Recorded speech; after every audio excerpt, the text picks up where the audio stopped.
versus another Aurora, but this one being from the Philippines. Will we see an Aurora versus an Aurora grand finals? We're going to find out in these 3 games, hopefully 3 games, or will Onic be able to get to the grand final spot to face off Aurora from Turkey? We'll find out.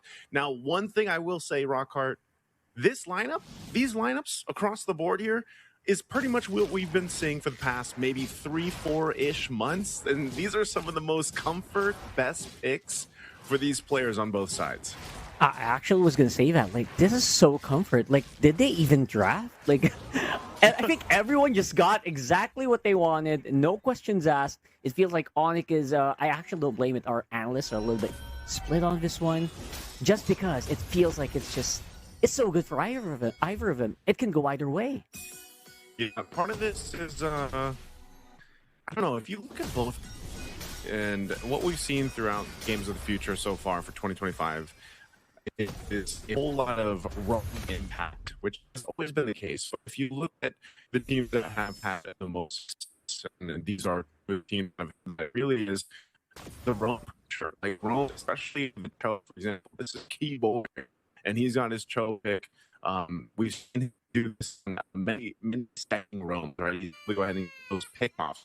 This is a very centric roam in comparison. For example, if we compare it to Carlos is not your roam. He's mainly the utility and lay down the glorious pathway. Yes, he has a stun, but essentially he's there to go ahead and provide either a quick way to follow or to disengage or to cut off the opposing team. But the way that Light plays the high a little different too. That's another thing you have to take in consideration. Again, Light being one of the most aggressive roams in professional MLBB. Oh, mid lane. Oh. But that's speaking of aggression, right after getting the real world, they go for the fight, and Sans gets first blood. Of course, Demon Kite gonna not let that go unpunished. Gonna go ahead and get that kill, so it's a 1-for-1. And that's both of our mid laners. Actually, no, it's Kyrie falling on the other side. So that's going to slow him down a little bit, man. Yeah, that's tough. You die early as a jungler. You're going to have some difficulty, right? But you got to be able to catch up. YSS is pretty good at doing that, though, even if you have your late start into the transition here. So they're going to fight for this turtle. There's going to be no contest for this, as you mentioned, with Kyrie going down. So they go for that. Now, part of this, too, is, again, they forced that fight in the mid, but as soon as those level 4s were available, Aurora Gaming Philippines knew that they had basically an advantage that they could work with. And this is the thing, too. You don't see too often the aggressiveness in the gold lane from our previous teams, right? But, for example, this is Kite and Skylar. Skylar having a massive history of performances throughout Indonesia. Kite making a name for himself over the years, and this is the most classic matchup you'll see, a Harith versus a Granger. For a while, people were tired of seeing this. Maybe they still are, and that's why the gold lane has changed up so much lately, where now you can put those fighters in the gold lane, but they're essentially going to be doing the same thing. They want to go ahead and scale into it that mid to late game. They both sort of scale around the same timing. Now, if one of them can solo kill each other, which we've seen before, whether that be the Granger or the Harith, then that gives them that little bit of an advantage to work with. But right now, it's basically a stalemate across the map. If you look at, again, the reason why this draft is, we say it's so balanced, not just because of the comfort, but because of the way that the timing plays out for these compositions. They're not going to be crazy action-packed early games like we've seen previously. They're going to mostly fight around if they force something in the mid before the turtle comes up, or it'll be around the turtle fight. I actually completely agree. I feel like these are both like just so balanced. There's just a little bit of like deviation, like who spikes faster. Sometimes they can spike a little bit faster. Some heroes, especially like you're talking about the Harith and the Moskov, right? Sorry, it's the Harith and the Granger on top side. It's actually really good for both of them. Sometimes if you can get a really good catch, the Harith can just burst down the Grangers, stuff like that, right? So, yeah, absolutely. It feels like both of these gold laners are actually very heavily affected by the patch, but very happy to play it. Ooh, lots of understrikes being locked in by Onic. This might be actually a pretty good fight for them. See if that's gonna happen. Lupi, he'll get a little bit of Lantern Flare treatment there and gonna get bursted out before even casting anything. Even has the green on his ultimate right now, and that's a second turtle going over to Aurora Gaming here from the Philippines. It's another pickup. Again, objective plus a kill that they can work with. You know, these being spread out here. Edward? He's gonna get away. Oh man. Oh, look at that, Kiboy, with the insurance policy right at the back. It's going to help you catch up if you're Kyrie. I was going to say, that's essentially what you need to do if you're Onic, you know, and great catch there for Keyboy to be there on time. Great communication from Onic to make that play happen. And, you know, technically throughout the series that we've seen here in Rockhart for Aurora Gaming Philippines, it's usually Edward getting you know, having trouble in the early game where he's focused on, he might get some early deaths, but he always makes up for it. Like, that's one of the things about why he's called Mr. Consistent and all his other acronyms that he has for his names for him, because he has that potential to be able to do this. Is Lupi gonna have some trouble here? He is an Esmeralda, he's gonna get dragged. Oh man, look at that. Lupi has more sustainability now. It's like a 1v2. Oh, off-cam kill there for Edward, by the way. They're taking a lot of pressure on him and taking out Light with them as well. Of course, Lupi is going to be the sacrificial lamb for that, but it feels like it's very worth, especially for Onic. Yeah, see, Onic is starting to at least find these little wins. These little wins across the map, they're starting to go ahead and shift the momentum, which they need to do. Again, when you lose in the jungle, you lose your jungler early on, I should say. You kind of have to go ahead and cover the other lanes, the other grounds here. They might actually potentially, if they can take the third turtle once it's up, that's the best thing for Onic, because right now Aurora Gaming is, especially with getting the first tier 1 turret down, maintaining a bit of a lead. Now, this lineup, like I said, for Onic is essentially still capable of getting that numbers advantage just by playing around Keyboy. And so, hovering around this mid lane, they want to go ahead and clear it. Light's going to go ahead and go for it. Oh, okay, he actually disengages. Thought he was going to drop the Glorious Pathway down, but this fight for the third turtle, half health. They're actually holding on to ultimates very, very well, especially here for Aurora. They're having a lot of ultimates ready for the fight. They get the turtle and they kill. Very stocked.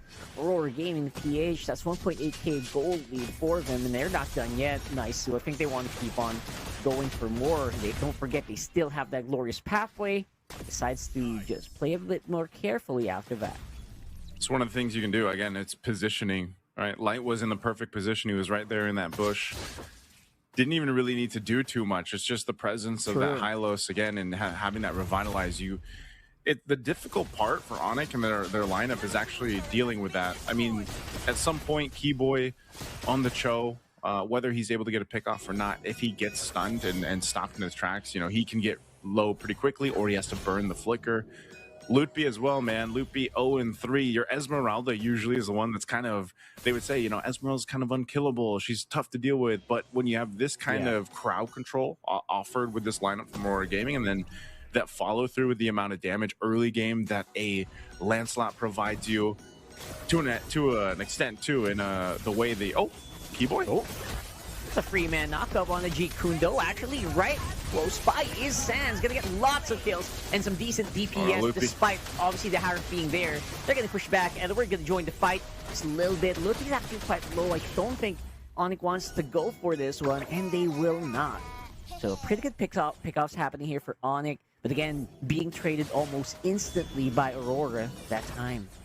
It's always the difficult part about being a Cho player. You know, all the Cho players out there know what it's like. You got to go in, you couldn't do, or set up your kick, and essentially you're kind of sacrificing yourself away, right? You want to go in and get that set up for your team, but you know that it's going to be very difficult to get away, especially if you use the flicker to initiate. But nonetheless, what Onic has been able to do here, Rockhart, is stay within grounds. Like, it's not anything too crazy of a lead that Aurora Gaming has over Onic, which puts them in a position that they can actually contest this Lord if they want to. Skylar is going to go ahead and get that turret down, picks up a Sky Piercer as well. So the scaling here on both sides for the gold laners are going to start to show. Sky Piercer 2 for Yue. There's the kick. Okay, there you go. That's what you want to get started here. Light will use the Glorious Pathway to dig out. Edward misses on the Land Shaker, and actually that might force them to go back. Oh. Skylar, look at this guy. He's just going bananas. Throwing bullets left, right, and center. Taking down Edward in the process. And now they're pushing Aurora Gaming back. They seem to be the ones who were in control of this Lord Pit. Yeah, they're going to go with that. And meanwhile, exactly when he got the Sky Cruiser, he gets a kill. So they have positioning here, but I think Aurora Gaming wants to go for this. Oh, yeah, absolutely. Look at Demon Kite, though. 4 throws just to buy a little bit more time, but not going to be enough for him to go for the steal. Kyrie this time has massive control on that turtle, or sorry, that Lord. And they're going to be able to get that one. Going to be great for taking down those turrets on mid and bottom. Get more golds into their pocket.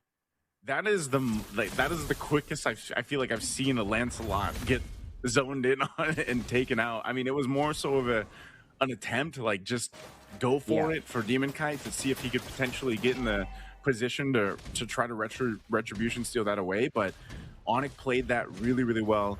They knew that was going to happen, and they timed it greatly. So now with this, Lord's pushing up top.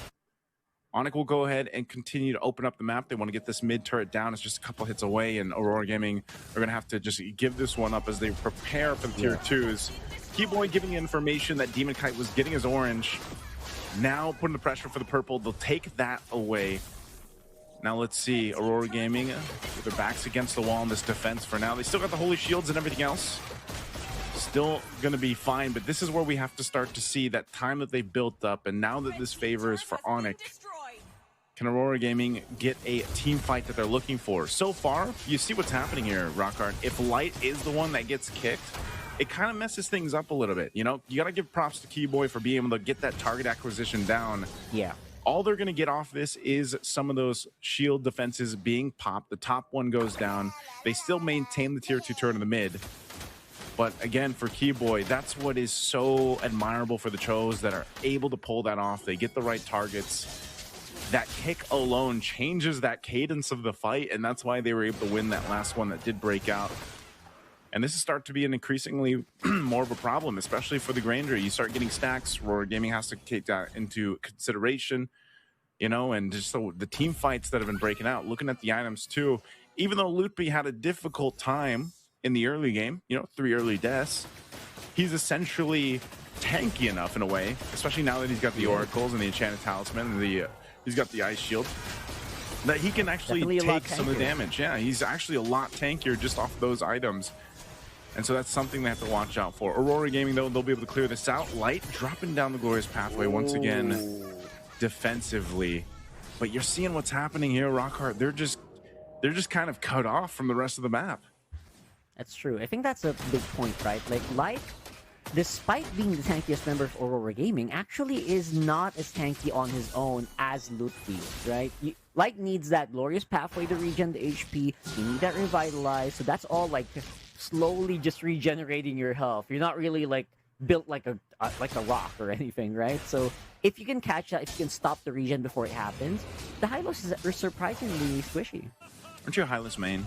Or was? Yes, I'm speaking from experience. I was going to say, speaking. Yes, that's exactly what I mean. Top Philippines, Hylos at one point, right? I mean, I know you have a ton of experience with the Hylos, and that's exactly what we're seeing kind of happen here to Aurora Gaming. They are going to go ahead and get in position for this Lord, though. Again, broken walls, something always to consider in the team fights around here. But look at the poke. The poke of the Granger is what that advantage is in comparison to the Harith as well. You can go ahead and fire off some of these shots of the Destinata, keep them at bay. Again, that space for Skylar is so important here too. So they'll go ahead and reset the Lord. A glorious pathway drop down. Oh, there you go. That's more proactive right now this time for Aurora Gaming. And now they're chasing Lutby, which will be protected very well by Sans. That real-world manipulation. They're just knowing they can play around that, but look at Edward. He's trying to go for it. Great placement on Landshaker, but he will get taken out. Just not enough DPS right now for Aurora Gaming to make any difference in the team fights, except for Doming Kite. He is definitely the guy who is making it work, at least making it sure that Aurora PH can kind of do something in a team fight, but it is still just a massive amount of lead, a massive amount of control for Onic Indonesia. They're still going to go for this rock card. They're trying to get an opening here. Oh, they tried. Doming Kite was swinging around. The Kite brothers were trying to make something happen. Because again, that last team fight, Man, this is some of the most, again, this is some of the highest level of MLB rewrite. You saw how many battle spells were used, the flickers to avoid Edward, for example, when he went in with the Landshaker to get that stun off. If he would have gotten the stun off with the Landshaker, then it would have been a completely different team fight. But because of, again, great usage, great timing from Onic to avoid that, then they reinitiated after taking out Light, gives them that advantage.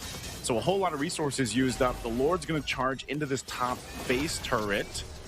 We'll see. It is going to be cleared out rather quickly, though, because once again, these lineups are so balanced across the board for this game one. And you're seeing that. So Onic, they'll have to go ahead and decide, can we go ahead and get a base turret down? They still have these waves to deal with, but at best, they might get one base turret. RWM drop down. Well, that's if they can actually win this team fight, which looks like they're going to be able to take out Sans. Aurora Gaming definitely going to do great with that -1, but look at Lutpi. He's diving in on the middle of that pack and doing some decent damage, pushing back Aurora Gaming. I mean, they look like they had some momentum, but again, a great pushback from that Esmeralda. Yeah, it's actually pretty impressive, though. Aurora Gaming holding on with that push. It doesn't really matter that they're down 4,000 gold. Like, that's what I'm saying with these lineups. It's more so of a chess game when it comes to these team fights and that execution factor. You know, even with that lead that Onic has, it's not so easy for them to actually strong arm Aurora Gaming Philippines with this. Edward does he just recently picked up a Chastised Pauldron. That item actually does really well against certain marksmen. You can see this too, even defensively. Light, he's dealt with this all game, man. But finally, you know, he's got 3 core defensive items locked in, the Dom, Ice, Anti-Cuirass, the Radiant Armor here too, to kind of help with the amount of damage that's coming out from Sans. You saw it from the last fight. He's already got his Divine Glaive too. So I'm assuming he's still going to be going even more magic damage here too on this Eve. I don't know if he wants to even get any defensiveness for Sans just yet, because he hasn't really dealt with that pressure. Like, he's just kind of relying on the flicker and he's pumping out the damage. Meanwhile, Skylar is as well. Fighting into the real world manipulation is the best thing that Onic has right now for them, and it's allowing that space to be there. So it's a chess match, you know, and 20 seconds for this Lord to come up. Aurora Gaming, they'll most likely contest it. They will not let any of this just go by. This is a little bit more difficult, once again, for Onic. The tankier Light gets, and Edward, it doesn't have to all just fall onto Light's hands now. Like, Edward can be the one to go ahead and kind of start these fights up like we saw him previously. And you never know, if he goes and gets in that stun and that lands this time, that might change that course of the fight. Immortality being picked up here by Keyboy too.